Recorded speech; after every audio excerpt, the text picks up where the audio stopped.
Brothers and sisters in the Lord, good morning and a blessed Sunday to everyone. Nakasuway na mo tabok og isla. Ako nakasuway ko during my seminary formation. I was assigned to Carnasa Island there in Daan Bantayan.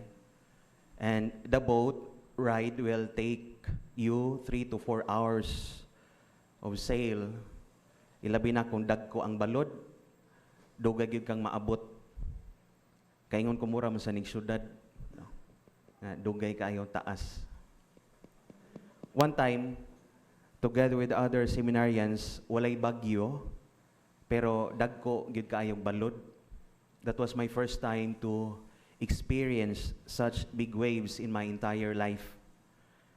Og nakaingon ko at that time, dili naman siguro gyud ko mapari ani. Mo to nga ampo dayon ko.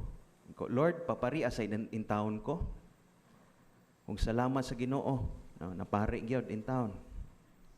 Bitaw, grabe to kadagkog balo dito sa kuan oy. Suway niya mog adto sa kuan Islas Carnasa aron maka-experience mo.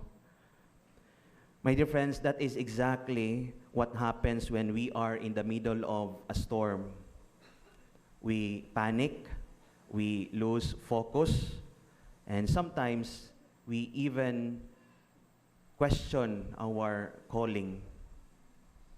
But today's gospel reminds us when the waves are strong, don't focus on the waves. Instead, direct your eyes on the Lord.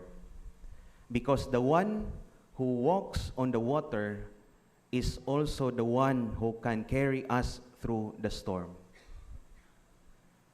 Mao ni ang problema tungod kay when we are afraid, our mind becomes creative. Pananglitan. Ang usa ka problema tungod sa ka-creative sa imong nahuna, ang usa ka problema mahimong pila. Mahimong pulo ka problema.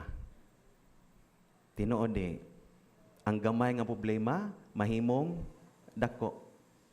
One mistake becomes a failure. One difficult situation becomes everything is wrong.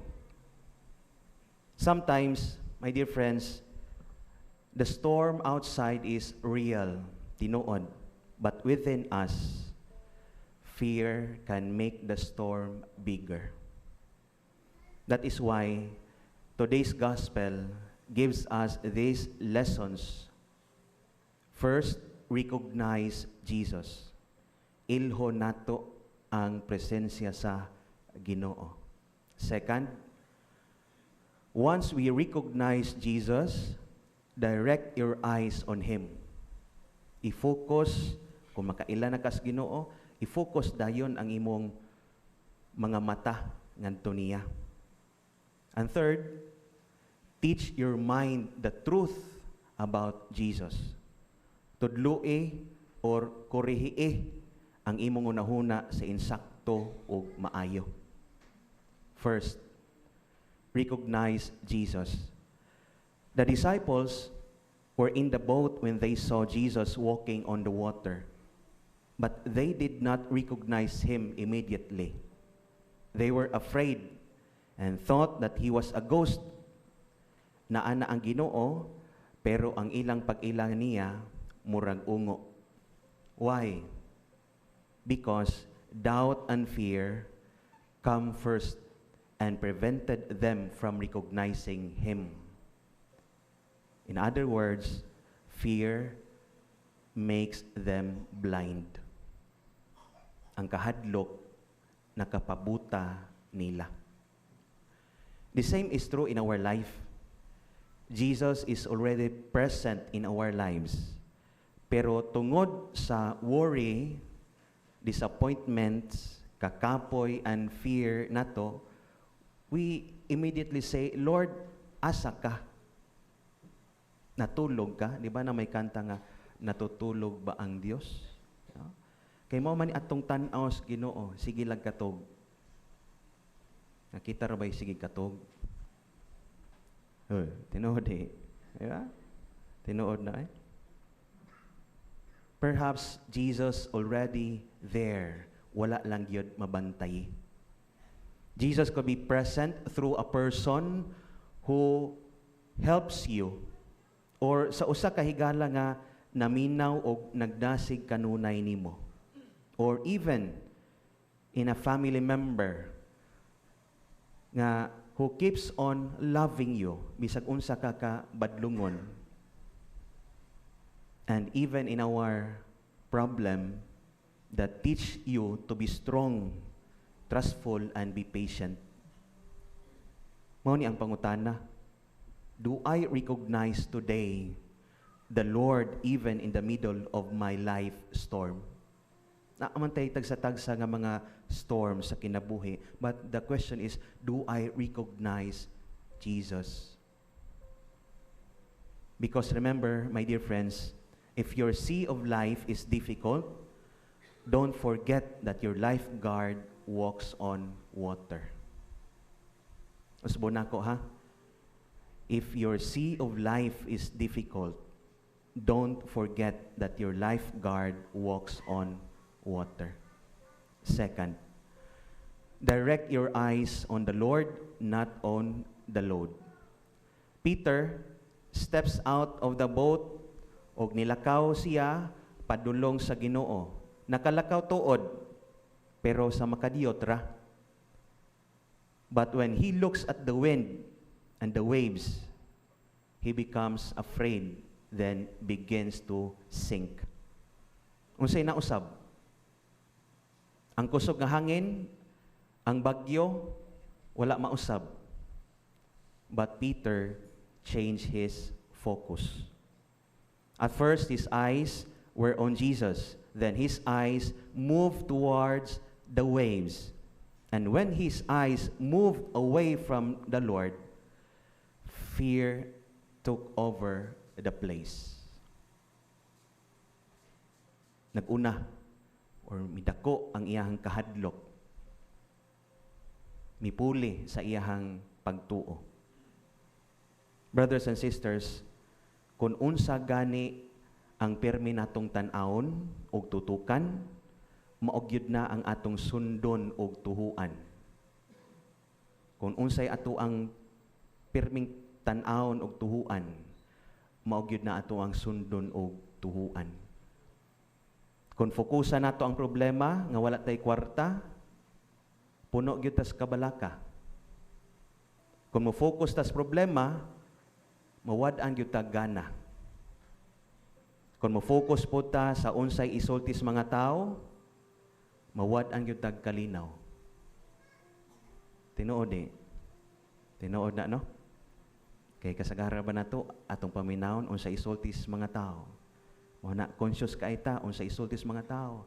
Mao na nga magrigor atong unahon na and we don't experience peace within us. But when we keep our eyes on Jesus, naagyoy mausab sa atong sulod. The storm may remain outside, but peace begins to grow inside. Naa ang problema, pero kung naa lang ang igong pagtuo o pagsalig sa Ginoo, dili ta mabalaka. Malinawon ra gyud ta. Pananglitan ha, kanang ingnon ka sa imong kaila ba? Hala, puti na lagi na imong buhok. Ang tao nga kuwang og pagtuo, unsa maiyahang tubag? Tao nga kuwang pagtumingon din na siya, hala no, magparibad na ko or magpatina na ko. Pero tanawa ang tao nga naay igong pagtuo. Kung ingnon siya sa higala nga, puti na imong buhok, unsa may tubag sa tao nga adunay igong pagtuo. Maingon na siya, bitaw, daghan na gyud.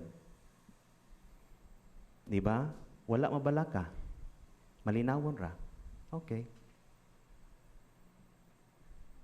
Nakita niyo ang kalainan? Sa tao nga naay pagtuo, niya tao nga kuwag pagtuo. Yeah. O na mga igsuon, don't wait for the storm to cease. Instead, dance in the rain and find your peace. Ayaw hulata nga muhunong ang mga balod o bagyo sa imong kinabuhi. Sayaw, bisan tunga-tunga sa ulan o kasakit. No? Sayaw. Okay, whether we like it or not, naamag yun ang mga balod. Kay mo na kuyaw sa tao kung wa siya, di siya makasinati og mga balod sa iyang kinabuhi. Problema na. Third and last, teach your mind the truth about Jesus. When we are afraid, our mind can tell us many lies. Mga bakak, moingon ang atong unahuna, you are alone. You cannot do this or you cannot do that. There is no hope for you. God does not care about you. But Jesus tells us the truth. Take courage. It is I. Do not be afraid. In other words, ayaw tuo ana. Naara ko, ayaw kahadlok ako ni. Kung unsa isulti sa muna huna, ayaw dayog tuhui. Hinumdumi ha, powerful kaayo ang atong una-huna. Creative kaayo ang atong una-huna. Kung unsa isulti niya, tuo dayon ta. But no, always discern with your heart and teach your mind afterwards. When your mind says, I am alone, discern and teach your mind, Jesus is with me. When your mind says, I cannot do this, discern and teach your mind, Jesus will give me strength. When your mind says, there is no hope for you, discern and teach your mind, Jesus is my hope. Yeah, when your mind says, I am sinking, discern and teach your mind, Jesus is reaching for me. Brothers and sisters, ang pagtuo, dili mahitungod sa unsay atong gibati, ug unsay gisulti sa atong unahuna, but faith teaches us how to think and discern. Tudluan ta sa unsaon pag huna-huna ug pagpamalandong kung naatay pagtuo.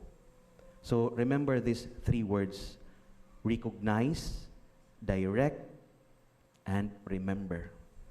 Recognize Jesus even in the storm or problems in your life. Direct your eyes on the Lord rather than allowing the waves to control your heart. Remember the truth about Jesus. Take courage. It is I. Do not be afraid. To end, the storm may not disappear immediately. Yes, that is true. But when we recognize Jesus, when we focus on Jesus, and when we remember the truth about Jesus, we realize nga wala ta mag-inusara sa atong mga problema. So if we face problem, let us ask ourselves, what am I looking at? The storm or God? Say to yourself, friends, yes, I see and acknowledge the storm, but I choose to look at God. Because I know that the storm is temporary, but Jesus is faithful. The waves may rise, the wind may become strong. We may even begin to sink, but Jesus remains there saying, just remain in me. You will not sink. Take courage. It is I. Do not be afraid. Amen.